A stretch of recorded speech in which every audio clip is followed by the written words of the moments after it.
Hi everybody, thanks for joining us today. For those of you who don't know me, my name is Peter Llewellyn. I run the services at MedComsNetworking.com. These are information, resources, activities, services for the global MedComs community, by which I mean medical education, people working in and around medical education, medical communications and medical publishing basically. But also we're very keen to reach out to people who don't know anything about MedComs and want to know about MedComs, maybe want a career in MedComs. There's a whole resource now at FirstMedCommsJob.com where you'll find lots of information, careers guides, interviews with people, articles, and increasingly webinars like this have been recorded where we talk to individual agencies and indeed get panels of different people from different agencies talking about their life, their working life, how they've got into MedComs, how the agencies work, and so on and so forth. So today, absolutely delighted to have the guys from Brandcast with us.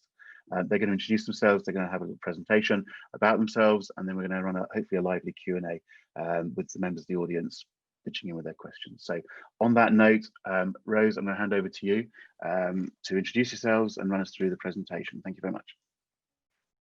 Great, thank you, Peter. So I'm going to share my screen and you should be able to see it now. So first of all, thank you everyone for joining us today, and thank you, Peter, for inviting us and hosting us today on your webinar sessions. So Brandcast Health, we're going to start there, telling you a little bit more about our agency and what we do. We call ourselves a digital MedComms agency. I'll tell you a little bit more about that in a minute. But I want to show you just the people that we have here with us from Brandcast. So myself, Rosária or Rose, Medical Communications Director at Brandcast. We have Yana Stewart, who's our Senior Medical Writer. We have Jess Fox, or Jess, our Medical Editor, and Stephanie Perkin, Account Director. I will ask everyone to tell a bit more about themselves and how they got into MedComs later on, but I'll start by telling you about Brandcast and our agency and what we do. So we are a full service agency, and what we mean by that is that we do everything in-house. So we have a full development team, we have a full video editing team, we have designers, we have writers. So we don't outsource any of our work unless it's something very specialized that we don't do in-house. So this means that, you know, from our clients' perspectives, we can be very flexible in what we do. But for us, it's really helpful because as a digital agency, we have to be agile and flexible. So being able to have all of the skills and resources that we need in-house, it means that we can cater for this and kind of react to the time. So this current pandemic is a good example where we had to act fast on new circumstances. So having a team that is fully trained is extremely helpful for us. So we tend to split our areas of expertise into three. Now, if you're new to MedComs, it's quite hard to really get your head around what MedComs is. My experience with this was that I didn't really know until I was actually doing the work, which is really tricky because you kind of want to know what you're getting yourself into. But what was really helpful for me at the time was joining things like this. I actually attended one of Peter's days in London, and I kind of got a bit of a sense of what it was. So for us at Brandcast, we're slightly different because we are a digital agency. So majority of the MedComs agencies, they're kind of more traditional. So they split their work slightly different than us, but we split it into these three buckets. So the first one is brand and marketing, then we have medical education, and then patient advocacy. So let me tell you a bit more about these. And just please, if you have any questions as we're going along, just pop them into the chat in the Q&A and we'll answer all of those later on. So I wanted to give you a bit of an idea of who our clients are without actually revealing too much about it, obviously. We work with, you know, the big pharma companies, so the names that you would have heard on the news, so the GSKs, the Pfizers, the Janssen's. We've probably at some point in the life of our agency have worked with all of them. You know, because just of the nature of the work that we do, we tend to get involved with small projects. with other agencies as well. So we work with big pharma, we work with kind of smaller pharma companies, so small to medium size, but we also work with biotech companies, for example, and these could be very small. It could be a spin-off company coming from a research group in a university, or it could be a slightly larger biotech company that has, for example, a diagnostic testing kit, and they're kind of like expanding and then become a bit of a global phenomenon. So we work with all various levels of biotech companies. We work with professional societies as well. So what we mean with this is, for example, the British Society of Haematology is an example where they're responsible for haematologists across the UK, or other European societies. We've worked with them before to help them with their digital communications. We also work with patient advocacy groups, and this is come from a bit of our background. Our MD has no scientific background. He's done a lot of work in filmmaking, and so he has this kind of he's a very people's person, and so when we're kind of working in the healthcare context, he tends to be quite attached to patients and helps them understand as well all of the complex topics of science that he might not necessarily understand. So we do have quite a lot of a big legacy of working with patient advocacy groups. And as a result of that, we also work with the individuals themselves. So we do a lot of pro bono work to support patient advocates, either with their own digital strategy and communication strategy, or helping them connect with some of our bigger clients, like Big Pharma, for example, to create initiatives that support the patient community. So this gives you an idea of who we work, but it is very varied. And for us, it's quite good because it means that our projects are varied, our day-to-day is varied, and we get a lot of exposure. So when we work with Big Pharma, we get learnings that we bring in learnings from the work that we do with the biotech companies and as well with patient advocacy groups. So what do we mean with brand and marketing? So this is if you've not really familiar with the pharmaceutical industry, Big Pharma tends to split themselves into small little teams. And so the brand and marketing team are responsible for the brand and marketing of a certain product. So we work with these teams and they usually tend to be the ones that have larger budgets, and therefore agencies tend to work with them a lot more. So the way that we work with them is to help them develop their marketing strategy, but from a digital perspective. So we help them establish their digital strategy, how they work with all of their different channels. And when we say digital, we're talking about web portals, so product websites. We're talking about emails, advertising to healthcare professionals, which is not really necessarily called advertising, but it's kind of the same thing. The way that our approach is slightly different is we try to base it on real world insights. We have very close relationships with a lot of the leading experts in certain fields. So hematology, for example, we know a lot of the KOLs. Sorry for the acronym. Sorry, that means key opinion leader. So the experts in the field. So we have good relationships with them, and so we try to create stories based on real world insights. And that makes it a little bit different when we kind of get to the point of producing assets for them, for our clients. So medical news and education. So this is very based on people and partnerships. So we've worked with professional societies to develop this, but we've also worked with independent publishers. And what we do is try to support our clients to become publishers themselves as well. So kind of understanding, how do you compete with independent journals when you want to send a message out there? Can you control the message around your product as well? Can you be the first one to tell that story about your product? So to do that, we take our learnings from the publishing world, and we try to educate our clients and set up systems with them that help them become the driving force and to control the narrative around their products. There's a lot of work to be done as well with healthcare professionals. It's kind of, I always get this question, what do you mean medical education? Why are you educating healthcare professionals? And you do get the training. Doctors get trained, nurses get trained, pharmacists get trained, but you always have the continuous development throughout your career. There are new treatments coming along. There are new types of new ways of diagnosing. There are new new kind of grading scales of the diseases. So there's a lot to learn. It's quite a lot. It's quite intense for healthcare professionals. So being able to partner with the healthcare industry and being able to create these medical educational programs is actually quite rewarding, because you do feel like you're contributing to the development of healthcare in our countries and in the world in general. And then we have the patient communications. Everything that we do is very much based on co-creation. Although we do feel like we do have a good understanding of the patient community, it's not the same as being a patient.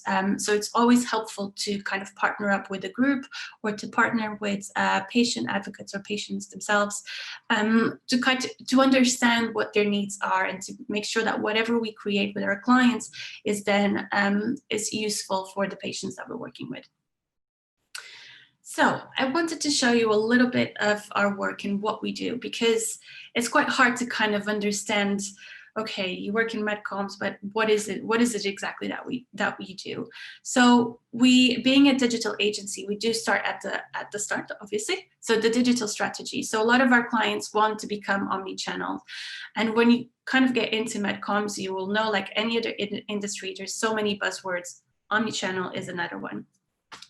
So we kind of help our clients utilize all of their different channels. And what I mean by channels, it could be again, a product website, it could be an email, it could be their sales team, it could be their medical team. So we call these all channels. So what we do is to help them understand, what channels do you have, how do you bring them together, and how do you create an environment where your customers, which means the healthcare professionals, where your customers feel like they are talking to, every time they use a different channel, they're talking to the same company. An example of that is, think about when you go to a clothes shop and you try something on and you purchase a blouse, for example, but if you go online, you have a completely different profile, so that these two are not connected. And an omni-channel strategy, for example, an example would be Amazon. So you order things online, you get them delivered to you. The moment you get delivered and you sign that package, you can go onto the website and immediately tells you that you've signed for that package. So Amazon is an example of a good omni-channel approach. And a clothes shop is an example of a bad omni-channel approach, because what you do in the store is not connected to what you do in the online world. So as a digital agency, this is the kind of thing that we work with our clients. How can you build the infrastructures that help you understand everything that your clients, that your customers do, so that you can give them the services that they need and give them the content that they need.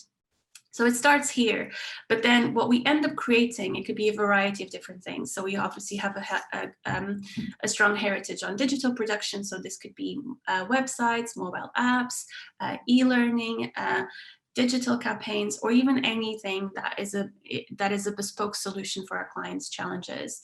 Often they come to us with, challenges that you might not necessarily think are digital challenges, but our role is to understand how healthcare professionals kind of engage with information today, and how can we create something for our clients to support healthcare professionals in a way that healthcare professionals will gain the most from that asset. So just a couple of examples of websites that we've done. So this is quite a nice one because it has cute babies everywhere.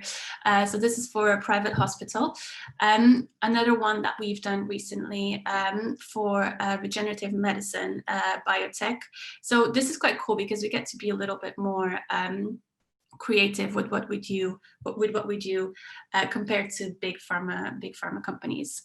We've also done community apps. So we've created bespoke mobile applications. So this is an example where a big pharma company wanted to create a space where experts could talk with each other without the pharma company kind of knowing what was going on, but for them to exchange information and exchange knowledge. So this was very difficult. It was a very challenging app to build for many reasons that are related to compliance and the healthcare industry. But this is the sort of thing that we do with our clients.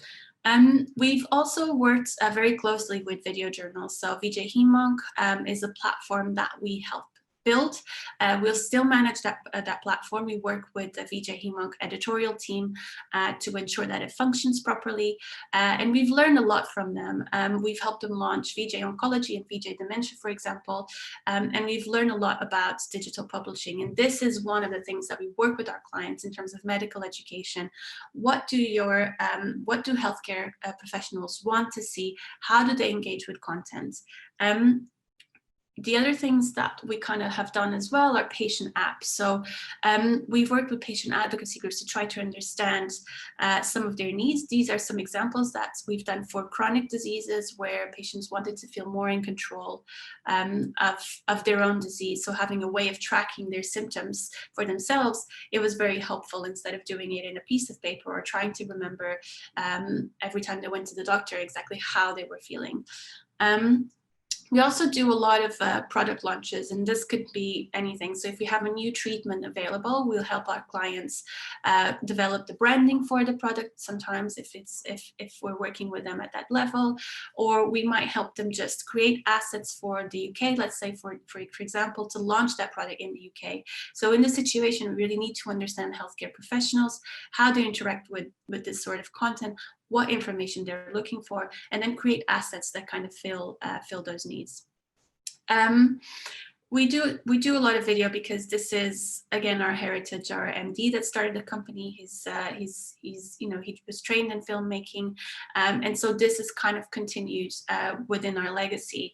I think that everyone agrees that these days we do get a lot and consume a lot of our information through the video formats. So it's really important that we're able to add layers to those videos that help the end user kind of absorb information and retain the information that we want to share. Now, this kind of gives you a bit of an overview of all of the different types of work that we do at Brandcast Health and what it means to be a digital agency. What I want to do now is show you our reel, so our video reel, just so that you can have a bit of a sense of what we do. So let me show you that. Hopefully you can hear it.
So that gives you a bit of an overview of some of the projects that we've developed recently. Now, just before we kind of talk about careers, I wanted to talk a little bit more about our agency and what it's like to work in our team. So we've started as a very small agency. I joined about 6 years ago. There were, not that many of us, 6 or something like that, and now we're over 30. Which is quite good for a small agency and for a digital agency. But we've tried to keep this kind of feeling of a small family as we've grown. And I'll let the team tell you a bit more about the culture later on. So feel free to ask about that, what activities we do. Obviously, things have been a little bit different, and our gatherings are more virtual than before. So we do a lot more staring at our screens, but we've tried to keep the same kind of culture, the same kind of family feel. Like we feel like, you come in and you kind of make friends immediately, and you're part of this little community where people do make a really big effort to try to support each other and to collaborate and make sure that your ideas are heard. And I think we've done a good job of that. I'm not saying that we're perfect. Obviously, there's always room for improvement, but I think we're going down the right path. Sorry. So in terms of careers at Brandcast, so there's always something happening. We are a growing agency. There's always something coming up. We have quite a few roles coming in the next 6 months. So I would say always check our website and see what's happening, because we do have all of our live positions posted there. However, we do run an internship program that runs all year round, and it's kind of split between the medical writing internship and the client service internship. So in terms of medical writing, so Yana leads that internship, so she'll be able to tell you a bit more about what we would be looking for, what sort of things you would be doing, and Steph kind of runs the client services internship, so she can tell you a bit more as well. However, we do encourage you to kind of look at our website and have a look at other roles that might come up if you're already in the industry and you're more experienced. I think now what might be good to do is to just open the floor for questions. What I want to do first, actually, is to just kind of go around just the people that we have here from Brandcast and just tell you a bit more. I'll let them introduce themselves and tell you how what they do and how they've come to Brandcast. I'll kick it off just very quickly. So I started my professional, maybe not professional journey. I kind of did I did a degree in biomedical sciences, went on to do a master's in molecular medicine, went on to do a PhD in hematology, thinking I want to be a scientist, but then kind of realized that the world is not as as I expected it, and doing science is something very exciting, but maybe not necessarily a very good secure career. So I kind of looked into the industry, the various healthcare industry, to figure out what I could do. And I had a couple of friends that had done PhDs and moved on into MedComms. So I found out what MedComms was. I actually attended one of Peter's days. So this sort of network is very useful. And that was actually what made me make the decision, this is the right thing for me. So for me, the reason why I enjoyed it was I love science. I never wanted to leave it, but one of the things that I really liked was actually doing presentations, which I know it's crazy. Not a lot of people like to do that, but for me was being able to turn very complex information into something simple. So when I was doing my PhD, I had to kind of explain what I was doing to people that were just started high school. Sorry, I never know how you say it in the UK, but you understand what I mean. So that kind of level. So it's very hard to explain what you're doing in a PhD to someone that has no idea. Like you're working at such a small level, so you have to be able to explain it in a very simple way, but also kind of bringing in the science into it. And so I love doing that. I really enjoy doing that. Would never be a teacher because I think that's very hard, but I really liked explaining that. So for me, I thought going into communications, going into medical communications, then it's perfect, because then I'll feel like I'll be contributing to society in a, from a scientific point of view. I won't lose my background. It won't be wasted all of the years that I spent studying, but I'll be able to do something that I feel quite proud, and I feel like I'll be helping push science forwards. So that's my story. You can ask me questions about it, but I would like to now pass on. Let me just end this and stop sharing. And I think then we can pass it on to someone else. So Yana, do you want to go first? Yeah, why not? So my name is Yana, as it says, on there.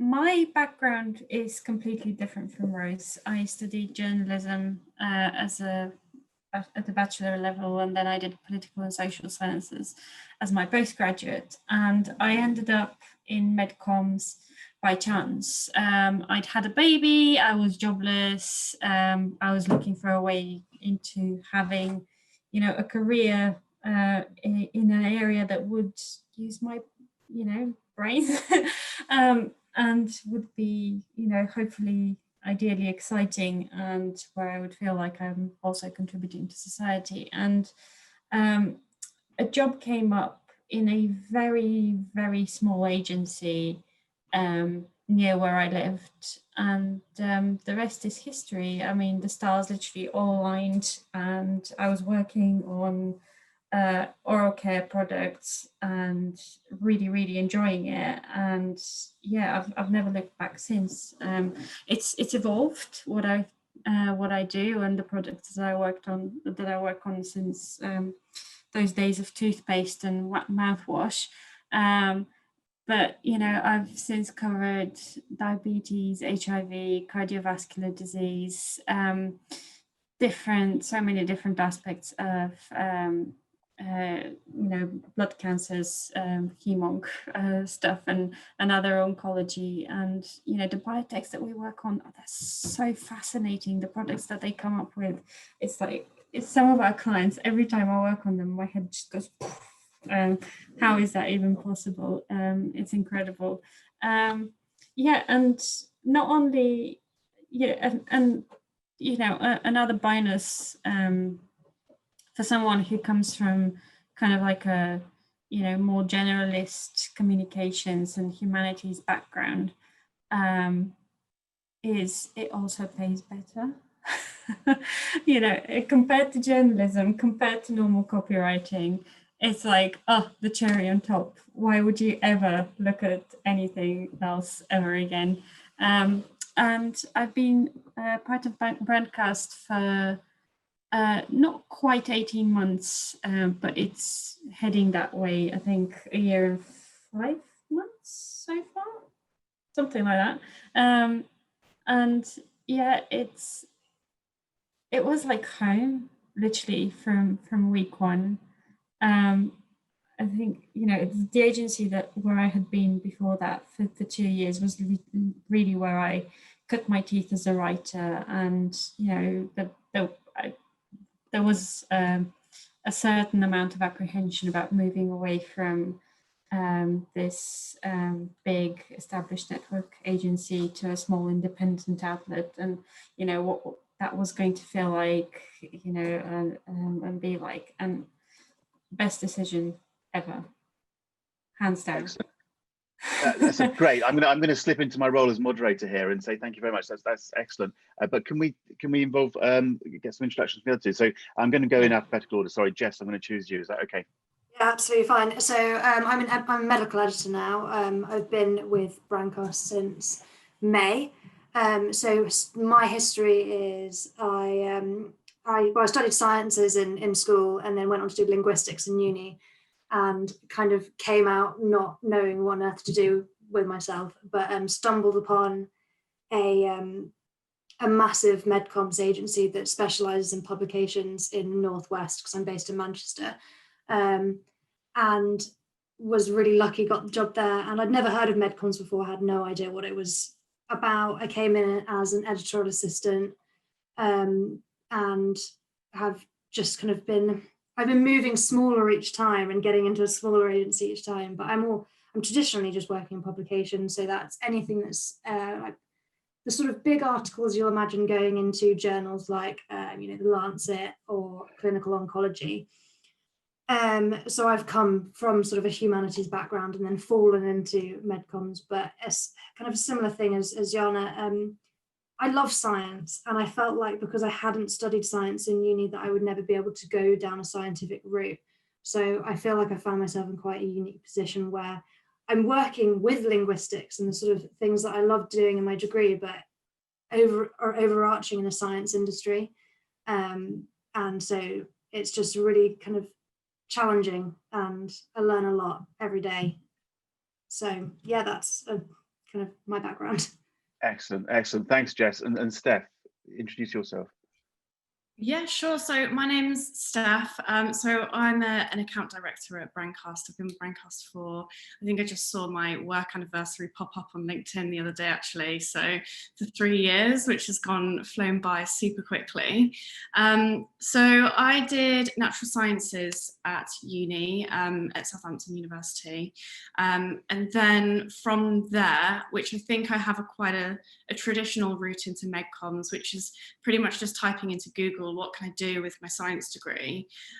Because up until then, really, all I really knew about was kind of research and, you know, working in R&D for a pharma company, or going down more of like the kind of, you know, the professor sort of lecturer kind of route.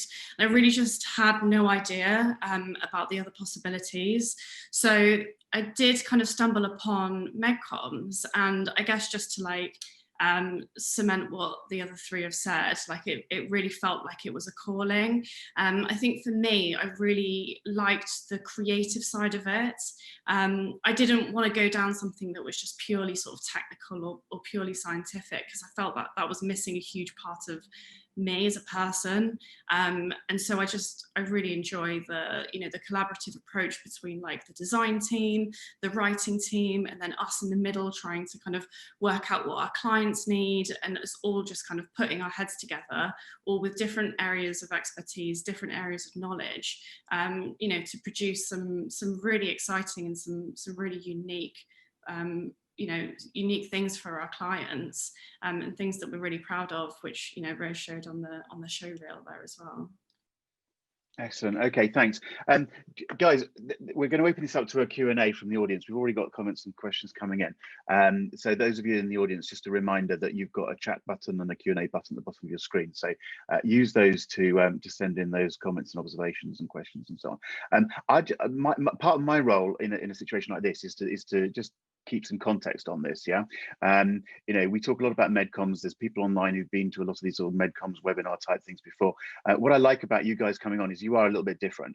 And I think it is an important point to make, but I want to be a bit careful how I say it, because one of my key messages to everybody is MedComms agencies are quite different. There's lots of different agencies out there. So we're always a little bit careful to make sort of sweeping statements about anything sort of thing.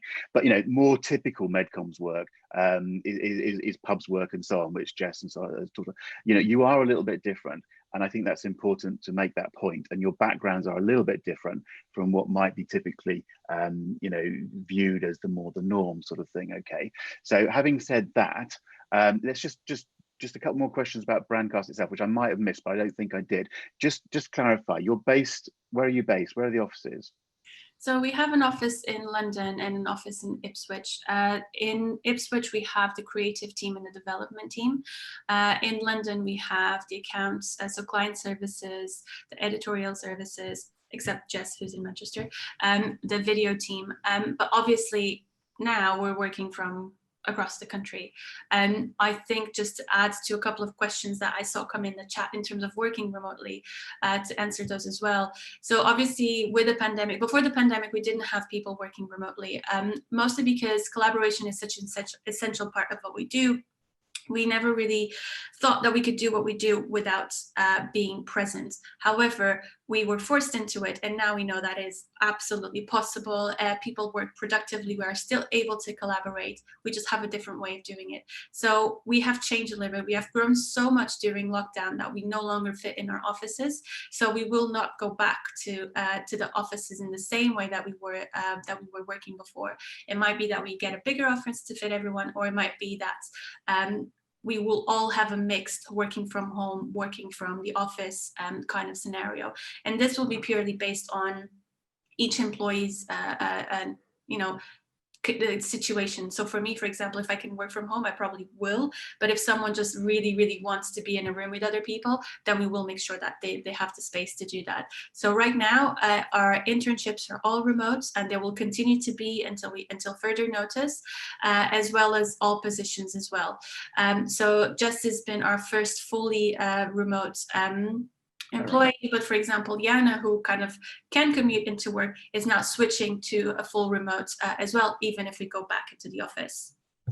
Okay, cool. And it's worth articulating the fact that we're talking in November 2020 in the UK anyway. We're back into lockdown, and it's been a very, very strange and disruptive sort of 6 months. And I'm personally of the opinion that we're not going to go back to what it was before, but we're probably in the middle of a situation where we're not quite sure how it's going to turn out either. But the remote working and everything is an important question at the moment, and you're obviously dealing with that well.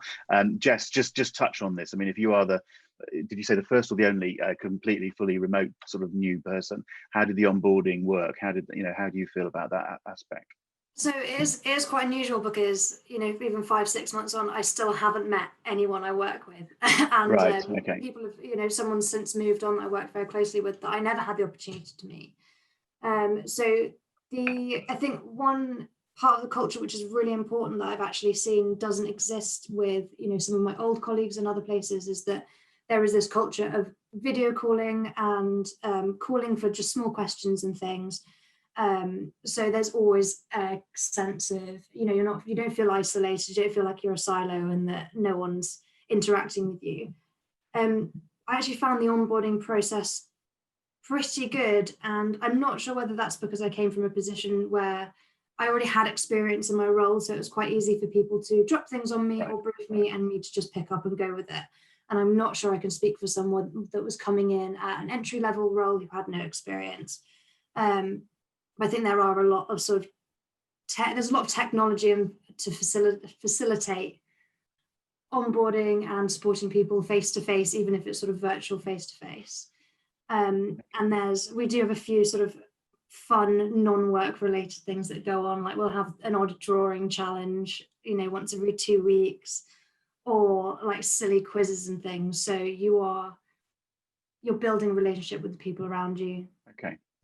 So I mean, everyone's got the same challenge at the moment in terms of not just bringing people on board, but keeping people on board. And that, how do we work remotely? How do we make you feel part of the culture and the organisation and that sort of thing? So it sounds like that's working well.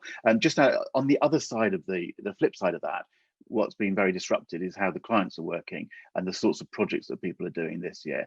Steph, from the point of view of working with your clients, you're not going backwards and forwards to offices and international locations, probably not involved with the sort of international conferences, but from a business point of view, just a comment on how maybe have you seen the work has changed or opened up? I mean, you've always been quite digital and video, but have you seen on the client side them opening their minds to more digital and the sort of stuff you've been doing? Am I making sense there? Does that make sense? Yeah, definitely. I mean, I think like as a sort of digital agency, and when you type into Google like digital MedComms company and Brandcast comes up, like we've actually been sort of inundated with clients sort of reaching out to us and saying, like, please help us. Like we've been running this meeting face to face for years, and now all of a sudden we don't know what to do because they've just got no experience with running meetings digitally. And also, for example, with pharma companies, they have all of their field teams are so used to going into the hospitals, having one-on-ones with doctors and trying to kind of get their perspective on things and keep up that collaboration and keep up that communication. And all of a sudden, they couldn't do it anymore. So we really found that people did turn to us and say, what shall we do? So I think for us as an agency, it's been great because we've also learned so much in the past 6 months. Before, I would say the amount of webinars that we did it wasn't that many, to be honest. It was probably maybe like 5% of our work, and now we're doing maybe like quarter of our work is webinars. So it's been a huge learning curve for us, and learning about all of the different technologies out there that we can then pass on those skills and that knowledge to our clients as well. So I think that's been really nice. The other positive, just on sort of like a business collaboration point of view, I actually think it's one sort of silver lining that we can take from this is actually like the personal touch with the video calls has been really nice. And people see it as a negative, like, oh, you can't go and see your clients, you can't go and visit this doctor and things. But, actually what you were doing in between those few and far between face-to-face visits is just picking up the phone and calling people. So, a lot of your day-to-day was before I used to just spend on the phone, because part of my role is, communicating with a client and being that sort of go-between. Now, I feel like I've got a much stronger connection with my clients, with the doctors that I talk to, even with some of the team who are up in Ipswich, for example, who before we would only talk to on the phone. You get that sort of sense of, humanity of, you see people's backgrounds, you see more of their day-to-day, you see a sort of a cat going across the screen, and that's quite nice, which, we didn't have that before, so I think that's positive from it. Excellent, thanks. And I'm going to ask Yana, can you come in on this one? And I'm picking up slightly on a question that's coming from Maria, but again, just give us a little bit more sense of what happens within the organisation. You're a writer, Yep. but we're talking about all this technology and the video and the webinars and so on. How much do you get involved in the sort of technical tasks and the web designing and app developments and so on, as opposed to presumably having the developers and so on? Just give us a sense beyond writing, editorial, account management, of the other group of people that I'm guessing are sitting there and helping you make those projects work. And does that make sense? Yeah, it does. Absolutely.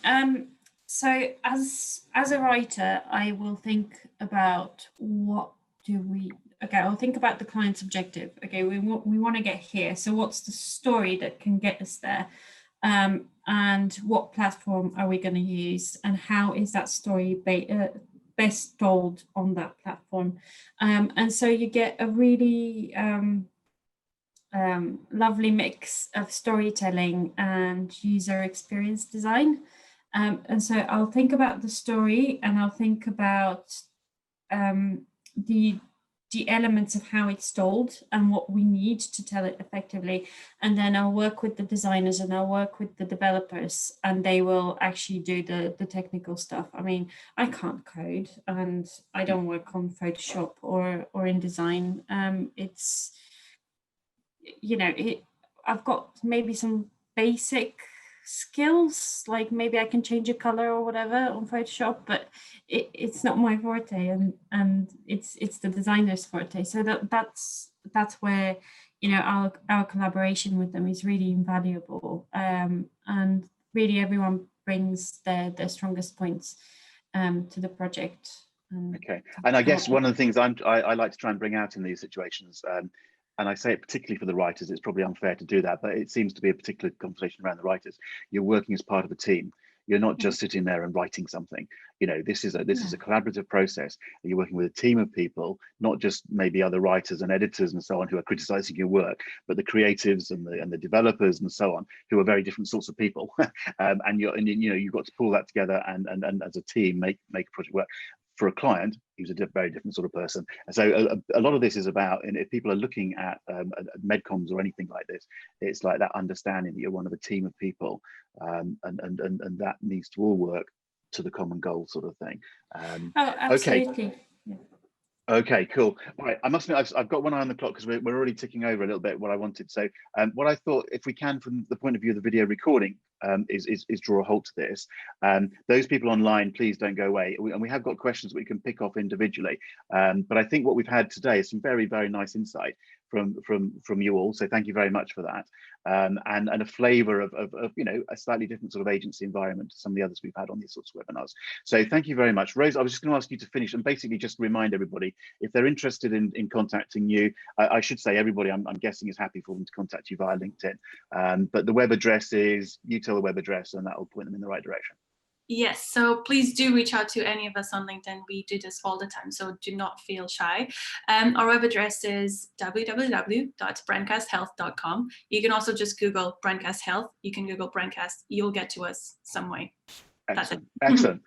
Perfect end. Okay, look, for the purposes of the recording, so as I say, audience, don't all run away, but let's stop the recording. And it's a thing these days. So just give us a wave and we'll say goodbye. All right. So bye. Bye.